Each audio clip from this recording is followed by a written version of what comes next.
জুলাই গণ অভ্যুত্থান বাংলাদেশের রাজনৈতিক ইতিহাসে এক রক্তাক্ত অধ্যায়।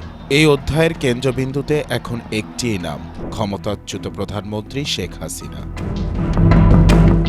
ট্রান্সপারেন্সি ইন্টারন্যাশনাল বাংলাদেশ টিআইবির গবেষণা বলছে, সারা দেশে জুলাইয়ের ঘটনায় দায়ের হয়েছে ১৭৮৫টি মামলা। এর মধ্যে ৬৬৩টি মামলায় আসামি শেখ হাসিনা।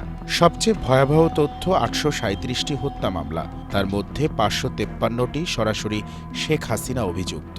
মানবতাবিরোধী অপরাধের এক মামলায় ইতোমধ্যেই ঘোষিত হয়েছে মৃত্যুদণ্ডের রায়। বর্তমানে তিনি ভারতে, আর তার বিরুদ্ধে রয়েছে গ্রেফতারি পরোয়ানা। কিন্তু মামলার সংখ্যা যত বড়, তদন্তের গতি ততটাই ধীর। এখনও অভিযোগপত্র জমা পড়েছে মাত্র ১০৬টি মামলায়। পুলিশের ভূমিকাও প্রশ্নবিদ্ধ। ৭৬১ মামলা, ১১৬৮ জন পুলিশ সদস্য আসামি, গ্রেফতার মাত্র ৬১ জন। টিআইবির অভিযোগ আরও গুরুতর।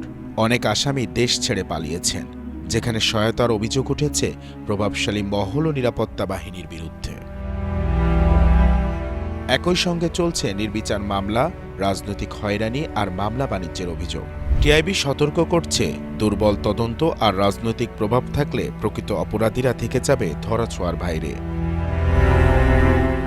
শেষ প্রশ্নটা তাই থেকেই যায়, এই বিচার কি ন্যায় বিচার নিশ্চিত করবে, নাকি বাংলাদেশের ইতিহাসে আরেকটি বিতর্কিত অধ্যায় হয়ে থাকবে?